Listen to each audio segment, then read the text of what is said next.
The fire in the great hall of Ashford Hall had been lit for someone else entirely. Eleanor did not know that yet. She sat in the chair nearest the hearth, her travelling cloak still damp at the hem, her hands folded in her lap with the particular stillness of a woman accustomed to making herself inconvenient to no one. The hall was long and oak-panelled, smelling of beeswax and old stone and the particular cold that a fire cannot quite reach in a room that size. Rain pressed at the tall windows. A clock she could not see counted the quarter hour somewhere deeper in the house. She had not yet looked at the portrait above the fireplace. When she did, she would understand something. Not everything, not then, but something. A man stood at the far end of the hall turning papers at a writing table. He wore a plain dark coat, the sort a steward or a land agent might wear on an ordinary Thursday in October. He had not spoken since he showed her in and poured her a glass of warmed wine she had not asked for, but she had drunk it because she was cold, and because refusing it had seemed in that moment a variety of pride she could not afford. He worked without hurrying. The fire snapped. The rain said nothing new. Eleanor looked at the portrait. The man in it wore the coat of an earl. She looked at the man at the writing table. She looked back at the fire and thought about the wrong road and the dark and the 6 miles that had somehow become 9, and said nothing at all. That was how it began. 4 weeks before that wet October evening, Eleanor Voss had understood her situation with the clear, unsentimental precision of someone who has had considerable practice understanding situations she did not choose. She was 24 years old. She spoke French tolerably and Italian with some fluency.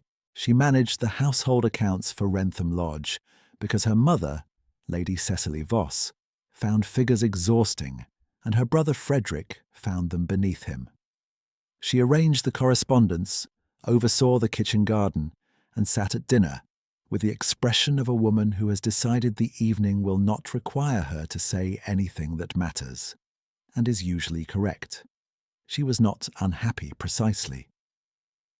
Unhappiness required a particular variety of hope, the kind that points at specific things and calculates the distance. Eleanor had learned to keep her hopes at a level that did not require calculation. What she had, instead, was a mother. Lady Cecily was not cruel in any way that invited a charge to be laid. She was not unkind with her hands or even, often, with her words. Her cruelty was administrative. It moved through arrangements, through letters written on Eleanor's behalf, and presented to her afterward, through morning conversations that began as invitations and concluded as instructions before Eleanor had quite registered the transition. The summer just past had produced 3 such conversations, each one longer than the last, each one involving Mr. Aldous Fenwick of Greymere, a widower of 41 with substantial acreage, comfortable tastes, and a studied indifference to the interior life of anyone in the room who was not himself. "He is steady," Lady Cecily said, which was her highest compliment for a man she meant Eleanor to marry. Steady was the word she had used for the account books, for the kitchen garden, for Frederick's horse. Steadiness, in her vocabulary, was the quality of things that did not require thought once arranged. Eleanor had met Aldous Fenwick twice, at assemblies in Mirfield. He had spoken to her both times with the air of a man completing a duty he had set for himself between the fish course and the removes. He had asked her how she occupied herself, and when she answered that she managed the household accounts and read widely in her father's old library, he had nodded in the way one nods at information that requires no retention. The dinner at Greymere, 6 miles northeast of Wrentham Lodge, was to be the formal introduction. Lady Cecily had framed it as an honour, an opportunity, a practical alignment of 2 families whose situations complemented one another. By which she meant, and did not say, that the Voss family's investments had performed poorly for 2 consecutive years, and that Frederick's habit of losing at cards had not improved with encouragement. Eleanor dressed for the Greymere dinner in her navy wool, the one with the cream collar that made her look, she thought, somewhat like a well-prepared letter. She did not dress for Aldous Fenwick. She dressed because appearing at dinner underdressed was another variety of pride she had decided against years ago. The hired carriage arrived at 5 o'clock. The coachman was a man named Thomas, local to Muirfield, who had been engaged because their own coachman was down with a chest cold. Thomas was round-faced and competent-seeming, and had not apparently driven the northeastern road in autumn for several years. The branching lane at Ashford Cross, where the right fork led to Greymere and the left to Ashford Hall, was unmarked in the dark, or perhaps only unmarked to Thomas's recollection. The rain had begun an hour into the journey. By the time Thomas understood his error, they were at the Ashford Hall gate, the horses unhappy, the lane behind them rendered impassable by standing water, and the house ahead lit warmly against the dark. Eleanor had waited in the carriage while Thomas explained himself to the man who came to the gate with a lantern. The man with the lantern came to the carriage window. "Miss," he said, and his voice was level and unhurried, "the lane back to the crossroads will not be passable before morning. I am Mr. Mitchell, steward to the Earl of Ashford. The house is open, and you are welcome to shelter until the road is clear." He held the lantern so the light fell on the carriage step, not on her face. She had noticed that. She said, "You are very good," and descended into the rain, and that was the first thing she said to the man who would, in 6 weeks' time, still the room in which her mother intended to dispose of her future. He showed her into the great hall himself rather than summoning a footman, which she registered as slightly unusual for a steward. He poured the wine. He returned to his papers. She dried by the fire, drank the wine, and looked at the portrait, and thought about the wrong road. Mrs. Hartley appeared perhaps 20 minutes later, a solid, warmly sensible woman of 50 with a ring of household keys at her waist, and an expression that suggested she had seen most of what the world offered and found it manageable. She brought dry stockings, a nightgown, a candle, and a room on the second floor whose bed was already turned down, which told Eleanor the bed was kept ready as a matter of habit in a house run, on considered care. "The Earl is away in London," Mrs. Hartley said, in a tone that both provided information and closed a question Eleanor had not quite asked. "Mr. Mitchell manages in his absence." "He manages it very well," Eleanor said, which was true. The house was warm. The fire had been laid without visible effort, and the dry stockings were precisely her size, which she suspected was not coincidence. Mrs. Hartley looked at her with the small, brightened attention of a woman adjusting an assessment. "Breakfast is at 8, she said, "or whenever suits."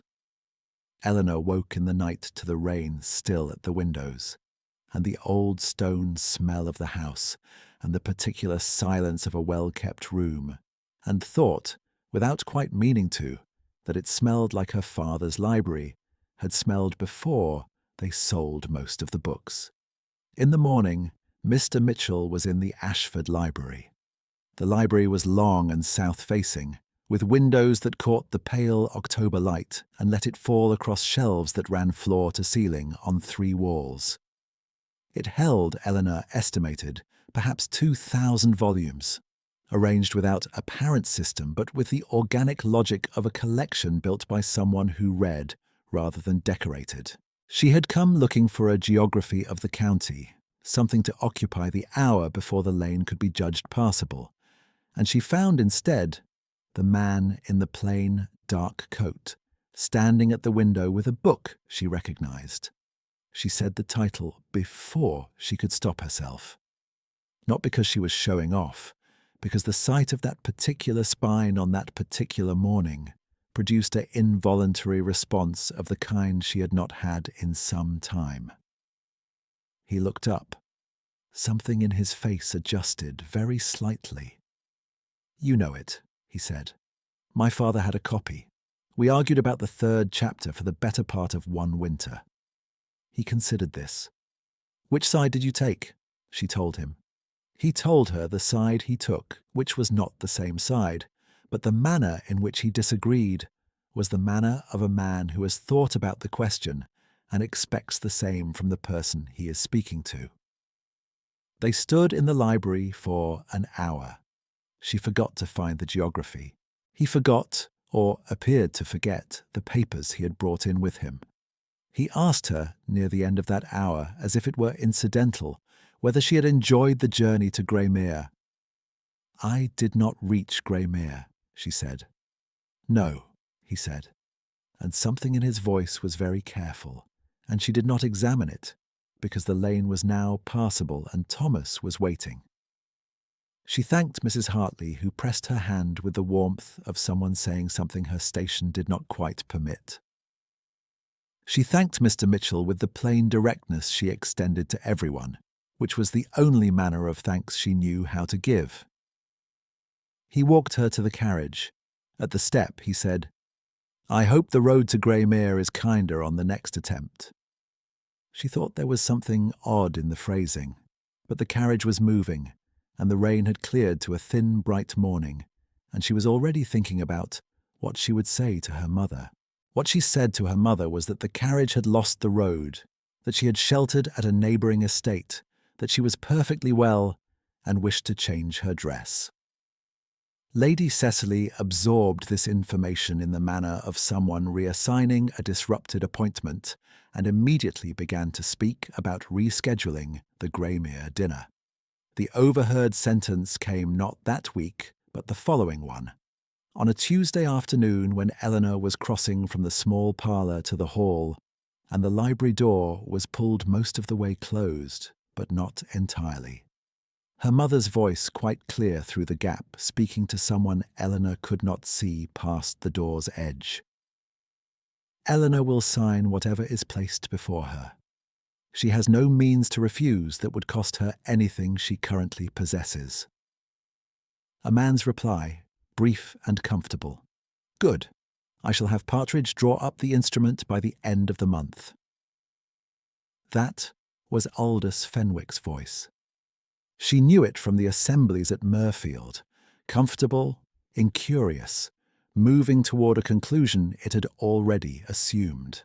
Eleanor stood in the hall for a long moment. The floor under her feet was the same cold stone it had always been. The hall smelled the same. She was, technically, in the same world she had occupied a minute before.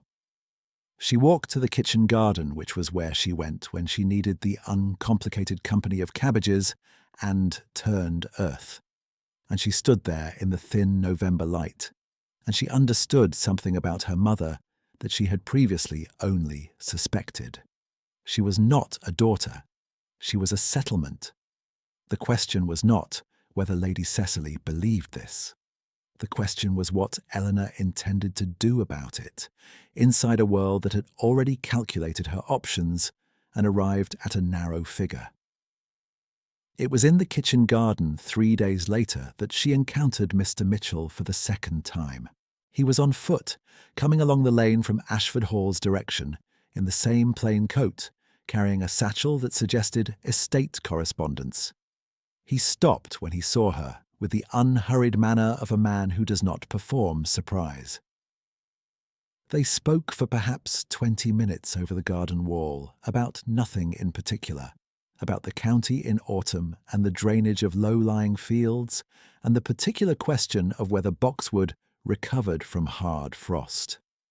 It was not a weighty conversation. It was the kind of conversation Eleanor had not had with anyone for long enough that she noticed how light it felt. He called again the following week, not at the front of the house, not with a calling card. He came along the lane at a time that could plausibly have been coincidental if one did not attend to it. She began to attend to it. In the third week, he was at the Mirfield bookshop on the same Tuesday afternoon as she always spent there, which was a coincidence she accepted without comment, as she accepted most things, by acknowledging it plainly. "You knew I would be here," she said. "I find Tuesdays congenial," he said, and turned a page. She looked at him over the shelf between them. He looked back. The bookshop owner, a Mr. Graves, pottered near the window and was tactfully deaf to everything. She asked him because she was in the habit of asking things directly when she thought them. "Why do you come?" He was quiet for a moment that was not an evasion, but a thought. Then he said, "Because the county in autumn is better with someone to speak to about it." It was not a declaration. It was not a claim.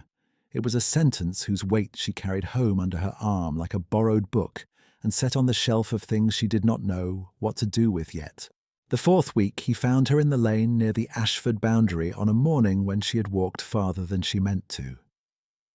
They walked back along the field edge together, a distance of perhaps a mile and a half, and the conversation moved through subjects with the ease of people who had developed, without stating it, an understanding that talking to one another was one of the better uses of available time.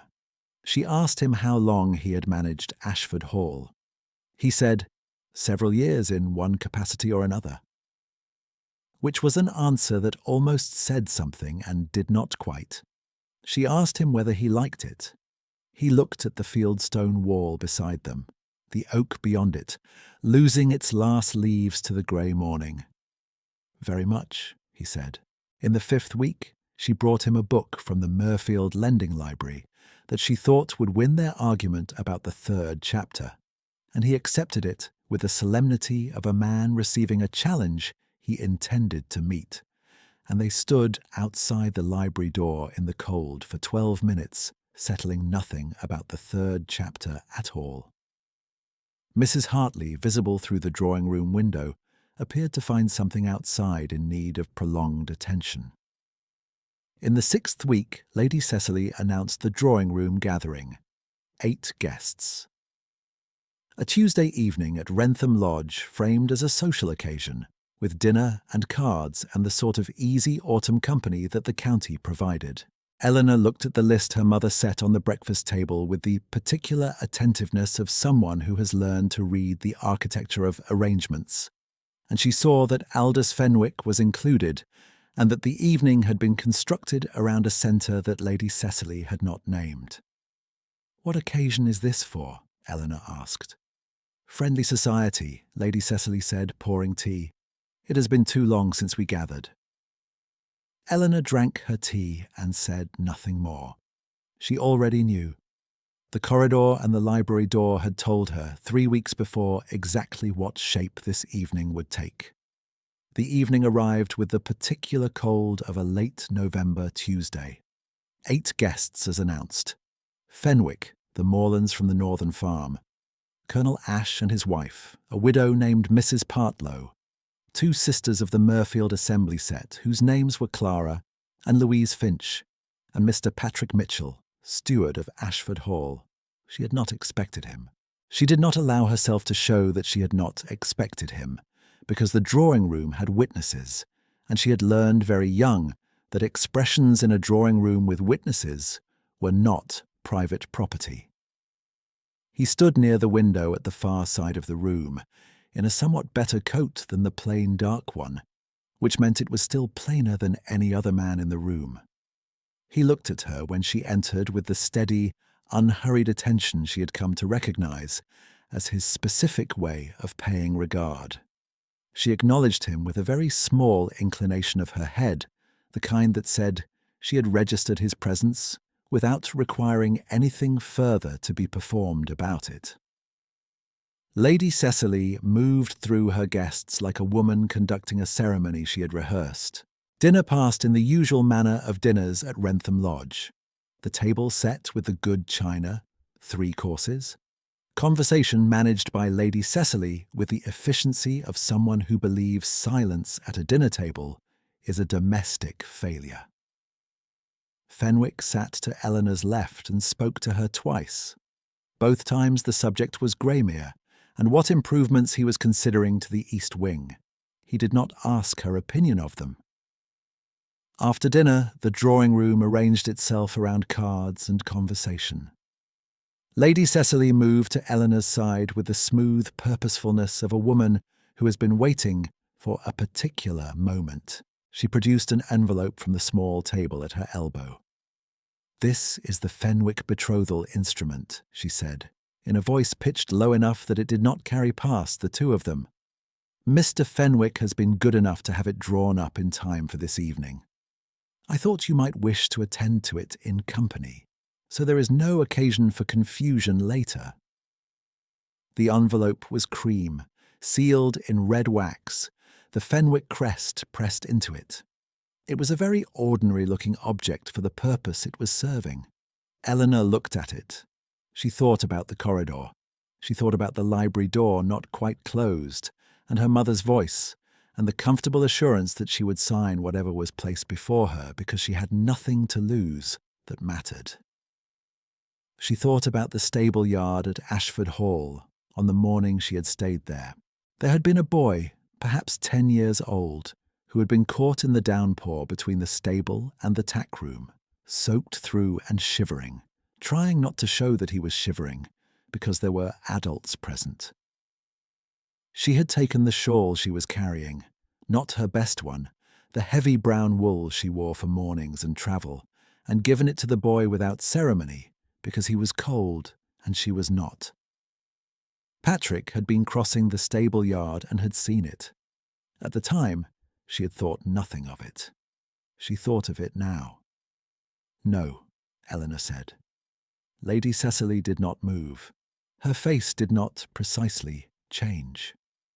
Something in the set of her jaw shifted by a fraction of a degree, the calibration of a woman who has arrived at a prepared position and found it occupied by something she did not plan for.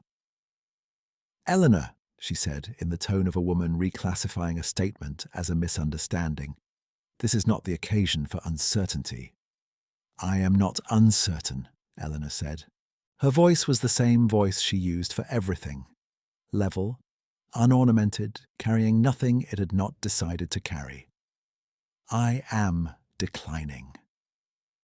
Lady Cecily set the envelope back on the table with a small, precise movement that was the equivalent, in her register, of a door being shut. She turned toward the room with a social smile that served as a bridge between the conversation that had just happened and the one she intended to resume. And she said pleasantly, "Mr. Mitchell, I did not realize you were acquainted with Sir Henry." It was a pivot. She was redirecting the room's attention. But Sir Henry Morland, who had come in from Ashford's neighbouring estate not 3 weeks past, and who had known the Ashford family since before Eleanor was born, looked across the drawing room at Patrick with the comfortable recognition of a man placing a face he had placed 10,000 times before, and said, without any consciousness of what he was setting in motion, "My lord, I did not know you were expected in this part of the county." The room did not change all at once. It changed the way a room changes when everyone in it becomes very still before any one of them has decided to do so. 8 people looked at the man by the window in the plain, dark coat. He did not flinch. He did not hurry. He stood with the unhurried ease of a man who had known this moment would arrive eventually, and had long since made his peace with it. Sir Henry Morland, registering with some delay the quality of the silence he had produced, opened his mouth and then closed it again with the expression of a man retracing a journey he could not now reverse. Patrick said, quietly and without any particular ceremony, "You are not wrong, Sir Henry." Lady Cecily's social smile remained on her face for a moment after the rest of her expression had received the information. Then it dissolved, not into distress exactly, but into something she had no prepared vocabulary for, which was a kind of voided calculation. She had arranged this room. She had assembled these witnesses. She had produced an envelope with a red wax seal. None of that architecture had included a contingency for the man in the plain, dark coat being the Earl of Ashford. Fenwick turned slightly in his chair. His expression was not wounded. It was the expression of a man readjusting a set of figures. He looked at Eleanor, then at Patrick, then at the middle distance where difficult sums are computed, and he set down his cards with the quiet precision of someone retiring from a game before it could go further against him. Clara Finch had both hands pressed to her collarbone. Mrs. Partlow was examining the ceiling. Colonel Ashe cleared his throat. Patrick crossed the room. He crossed it in the particular manner of a man moving through a space he understands to be his, now, not because he is asserting it, but because the pretense to the contrary has expired. He stopped before Eleanor. He looked at her with the same unhurried attention he had given her over the garden wall, in the Muirfield bookshop, at the field edge in the grey November morning. "Miss Voss," he said, and the use of her name in this room, in front of these witnesses, was itself a form of declaration. "I owe you a more complete introduction." She looked at him for a moment. The fire across the room was the same warm amber it had been in the great hall at Ashford on the night of the wrong road.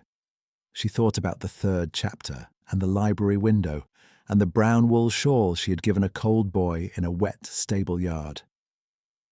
"You might also owe me," she said, "a slightly better explanation of why you find Tuesdays congenial." Something in the set of his mouth moved, just barely, toward warmth. "That can be arranged," he said. Lady Cecily made one more attempt. It was not a speech. She was too composed for speeches and too intelligent for scenes she could not win.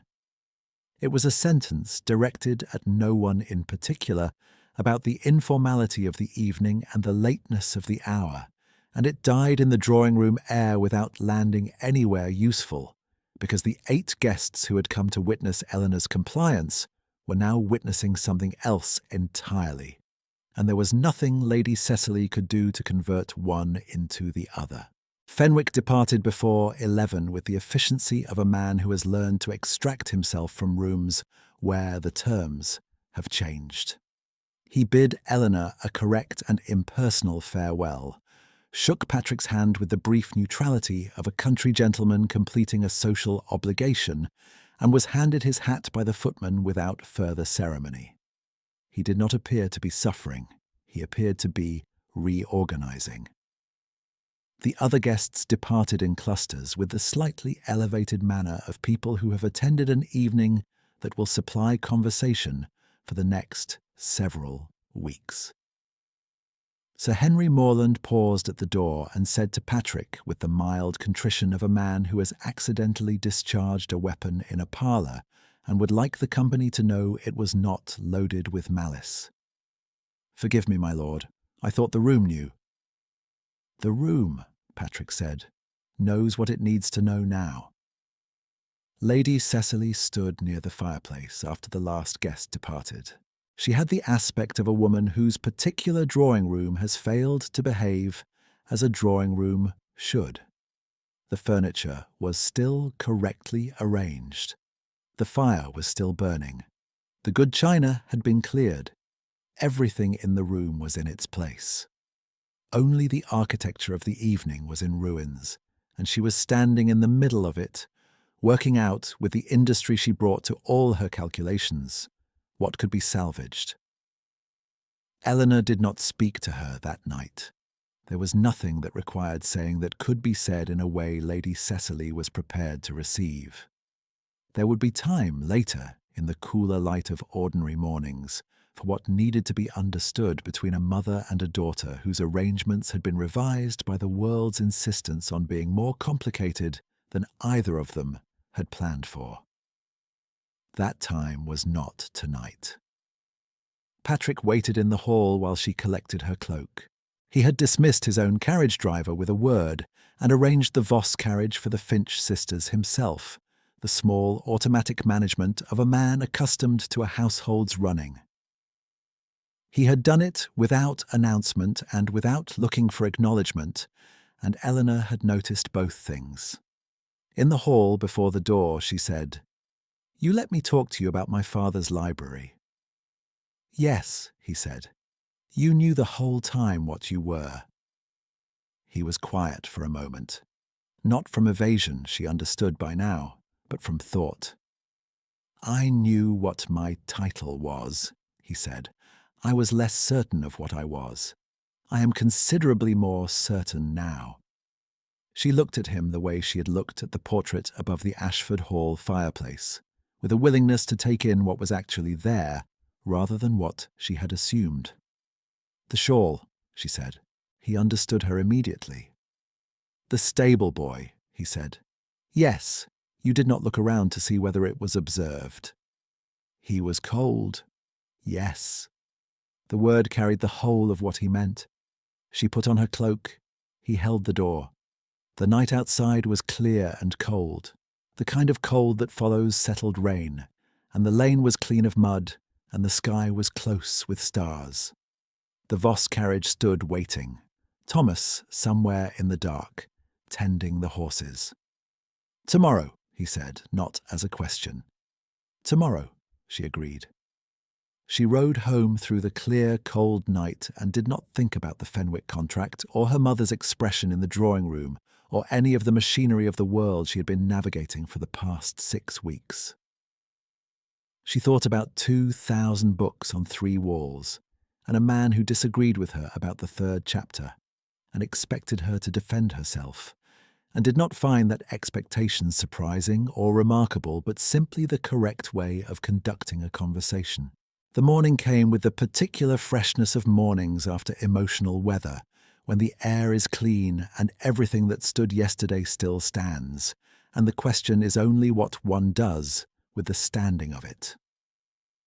Eleanor descended to breakfast and found her mother already there, which was unusual, and the breakfast table between them was set with the good china even though it was an ordinary Wednesday, which told her something about her mother's understanding of the revised situation. Lady Cecily poured tea. She handed a cup to Eleanor. She said, after a moment of the sort of silence that contains a recalibration rather than nothing. He called on Ashford Hall last Tuesday. I received his card this morning. Eleanor accepted the tea. She drank it. He is steady, Lady Cecily said, which was the only compliment she had in her vocabulary, for a man she had decided was better than she understood, and Eleanor recognized it as the closest approximation of acknowledgement the morning was going to offer, and accepted it in the spirit of a woman who has learned not to require more from any particular source than that source is presently capable of providing. The card was from Patrick. There was a note beneath the address in his hand, brief and unornamented, asking whether Miss Voss might care to examine the East Library on Thursday, where he believed the 2nd volume of the work they had disagreed about in autumn was located on the lower shelf near the window, and he had been unable to resolve the 3rd chapter dispute entirely on his own. She was at Ashford Hall at 2 o'clock on Thursday. Mrs. Hartley opened the door with the settled warmth of a woman welcoming someone whose arrival she had been anticipating for some time. She had made tea. The East Library was warm, the fire laid against the November cold, the south-facing windows catching the thin December light that was all the season had left to offer. The 2nd volume was exactly where he had said it was, on the lower shelf, slightly out of true with the rest of the row, as if it had been recently moved to a reachable position. She was looking at it when Patrick came in from the hall, in a coat somewhat better than the plain one, but not by many degrees, carrying the sort of occupied expression of a man who has been thinking about a conversation across several weeks. He stopped at the library threshold. He looked at her in the way he had looked at her in every doorway and across every lane and through every bookshop window, with the attentiveness of a man who has found, in a particular person, a quality that the world does not adequately account for, and is disinclined to let the world continue not accounting for it. She looked back. There was a great deal that wanted saying, between the 3rd chapter and the stable yard, and the Muirfield bookshop, and the drawing room with 8 witnesses and the card that had arrived on a Wednesday morning. They would say all of it. They would have time, which was the only currency the future holds in any quantity. "The third chapter," she said. "I have given it further consideration," he said. And I was partly wrong." A pause waited with the particular care of a man who does not concede partly without meaning it entirely. "I would like to discuss the remainder." She sat down in the chair by the window. The December light came in across the shelves and across the worn leather of the old reading chair and across her hands folded on the volume in her lap. The house around her was warm and quiet and smelled of beeswax and old books and the particular coal that a fire has just successfully expelled from a well-kept room. Mrs. Hartley appeared in the doorway long enough to deposit a tray of tea and a plate of short biscuits, and to find the hallway suddenly in need of her attention. The clock in the passage counted the quarter hour. Patrick took the chair across from her. He said, "I should like, with your permission, to speak to your mother." Eleanor looked at the window. Outside, the park ran away toward the oak trees that had lost their last leaves to the November gales, and the fieldstone wall ran alongside the lane, and the lane was the lane where they had walked in October, and looked at the country going grey and quiet together, and none of it required any performance from her at all. "She will say you are steady," Eleanor said. "I hope," he said, "to be a good deal more than that." She opened the book. He opened his copy. Outside, the December light held for as long as it could, and when it went slowly. And inside the East Library of Ashford Hall, the fire did not go out.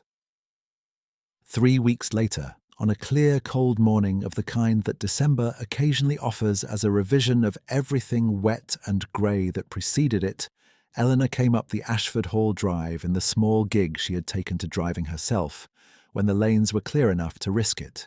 The park was still, the oak trees bare against a pale blue sky, the stone of the house front holding the morning light in the particular way of buildings that have stood long enough to have a considered relationship with the weather. Mrs. Hartley was at the door before Eleanor had secured the horse to the post. She had the aspect of a woman who had been near a door at an early hour, not by coincidence. She came down the 2 front steps with her keys at her hip and her hands reaching for Eleanor's, with a warmth that required no framing in the forms of Regency address. "Come in out of the cold," Mrs. Hartley said. Eleanor came in. The hall was warm. The fire was laid in the great fireplace where a wet October girl had once sat in a damp cloak, not knowing she was in the wrong house, or whether perhaps she was in the right one, or whether that question could be resolved by a portrait above a mantelpiece, and a man in a plain dark coat turning papers at a writing table as if he had time, which he turned out to have had all along. She crossed the threshold. She did not perform it. She simply walked in, the way one walks into a room one knows, and she was in. Patrick was in the East Library, which was where she expected him to be. He looked up when she came to the doorway, with the steady attention that had not changed since the first morning she had stood in this room and named a book she recognized. And she thought he would probably look at her that way forever, with that particular quality of regard that a person gives to something they have decided is one of the world's better offerings and do not intend to look away from. She set the second volume on the table between them. She had written 3 notes in the margins overnight. He looked at them. He looked at her. Outside the south-facing windows, the clear December morning held itself open and bright, and the park was still, and the oak trees were bare, and Ashford Hall was quiet in the way of houses that have settled into themselves and do not need to prove anything to the winter.